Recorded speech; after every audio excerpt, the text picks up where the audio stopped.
What if I told you that the difference between green tea is healthy and green tea transforms your circulation comes down to what you put in it? Not a supplement, not a prescription, not some expensive biohacking gadget, just a few ingredients sitting quietly in your kitchen. Here's the uncomfortable truth. Most people drink green tea completely wrong. They sip it thinking they're doing something powerful for their heart and blood flow, but they're only unlocking a fraction of its potential. Today, I'm going to show you how to turn an ordinary cup of green tea into a circulation-supporting formula that works through multiple biological pathways at once. And by the end, you'll understand why the smallest additions can make the biggest physiological difference. Let's break this down properly. Not hype, not myths, but real mechanisms. Green tea comes from the plant Camellia sinensis. What makes it different from black tea isn't the plant, it's the processing. Green tea is minimally oxidized. That preservation process protects delicate polyphenols, especially a compound called EGCG, epigallocatechin gallate. EGCG is not just an antioxidant. That word gets thrown around too casually. Here's what actually matters. It activates endothelial nitric oxide synthase, eNOS. That increases nitric oxide production. Nitric oxide relaxes smooth muscle and blood vessels. Relaxed vessels mean better circulation. This isn't vague wellness talk. This is vascular physiology. But here's the catch most people never hear. Nitric oxide is fragile. It's destroyed quickly in an oxidative environment. And as we age, oxidative stress increases. So EGCG does something powerful. It increases nitric oxide production and helps protect it from being destroyed. That dual action is the foundation of why green tea supports blood flow. But foundation alone doesn't build the house. Here's something most tea drinkers don't realize.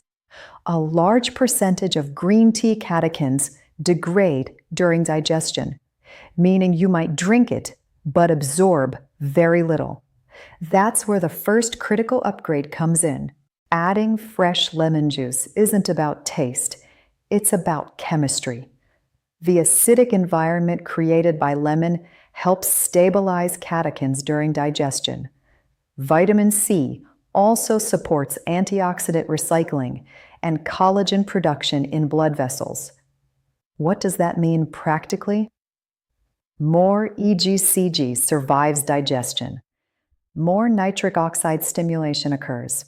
Blood vessels maintain structural integrity.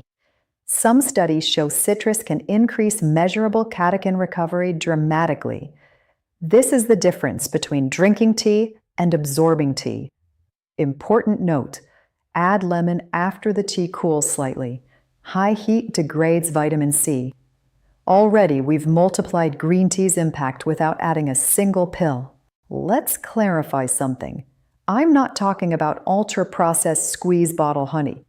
Raw honey contains polyphenols and bioactive compounds that have independent nitric oxide supportive effects. But here's what's more interesting. The gut microbiome plays a role in vascular health. Certain beneficial bacteria produce metabolites that support endothelial function. Raw honey has prebiotic properties. That means it feeds beneficial gut bacteria. So now we have direct nitric oxide support from green tea, improved absorption from lemon, microbiome-mediated vascular support from honey. That's layered synergy. Add honey only after the tea has cooled to preserve its enzymatic compounds. Fresh ginger isn't just warming. It's vascularly active. Gingerols promote peripheral vasodilation, reduce inflammatory signaling in blood vessels, support healthy platelet behavior, potentially improve nutrient absorption through enhanced digestive motility. Here's something critical most people miss. Inflamed blood vessels respond poorly to nitric oxide. So even if you increase nitric oxide, chronic inflammation blunts the effect. Ginger addresses that barrier. Grate about a teaspoon fresh into the tea while it steeps. Now we've added anti-inflammatory vascular protection to nitric oxide stimulation. This one surprises people. Capsaicin, the active compound in cayenne, activates TRPV1 receptors. When these receptors are stimulated, they trigger vasodilation, promote release of calcitonin gene-related peptide CGRP, a powerful vasodilator, support endothelial function over time. What's important here is pathway diversity. Green tea works through nitric oxide.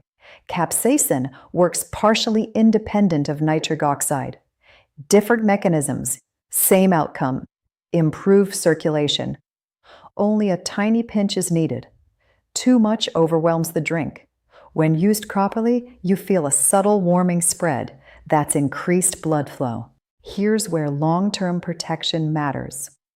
Chronically elevated blood sugar damages blood vessels through glycation, sugar binding to proteins in vessel walls. That stiffens arteries, reduces nitric oxide response, increases inflammation.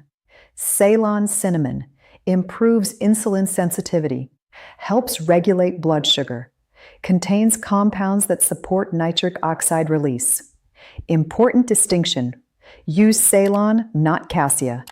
Cassia contains higher coumarin levels. This addition protects vessels from structural decline. Now we're not just increasing blood flow, we're preserving vascular function over time. Curcumin in turmeric modulates inflammatory signaling, particularly NF-κB, a central regulator of inflammatory gene expression. Chronic inflammation is one of the biggest drivers of endothelial dysfunction. Clinical trials show curcumin can improve flow-mediated dilation, a measurable indicator of vascular function. But curcumin alone absorbs poorly. That's where black pepper comes in. Piperine increases curcumin absorption dramatically. It may also enhance EGCG absorption. This creates what I call a bioavailability bridge, one ingredient helping another work better. Add 1/4 to 1/2 teaspoon turmeric, plus a small pinch of black pepper. Let's step back. This is not about a miracle ingredient. It's about multiple small levers working together. Increased nitric oxide production, reduced nitric oxide destruction, reduced vascular inflammation, improved absorption of bioactive compounds, improved insulin sensitivity, reduced platelet aggregation, microbiome support, independent vasodilation pathways. There's no redundancy. Each component targets a different bottleneck. That's intelligent formulation. Water temperature about 170 degrees Fahrenheit, not boiling. Steep 3 to 5 minutes. Add ginger during steeping. Let cool slightly. Then add lemon, honey, cayenne, cinnamon, turmeric, black pepper. Stir thoroughly. 1 to 2 cups daily is reasonable. Consistency beats intensity. This is not a medical treatment. It won't override serious cardiovascular disease. It's not a substitute for exercise, sleep, or diet. But here's what it can do. Improve endothelial efficiency, support vascular flexibility, enhance circulation gradually over time.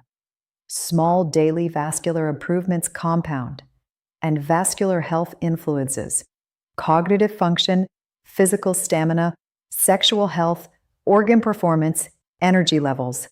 So the next time you brew green tea, don't just drink it out of habit. Upgrade it, because sometimes the difference between average results and remarkable ones isn't a new discovery. It's a smarter combination.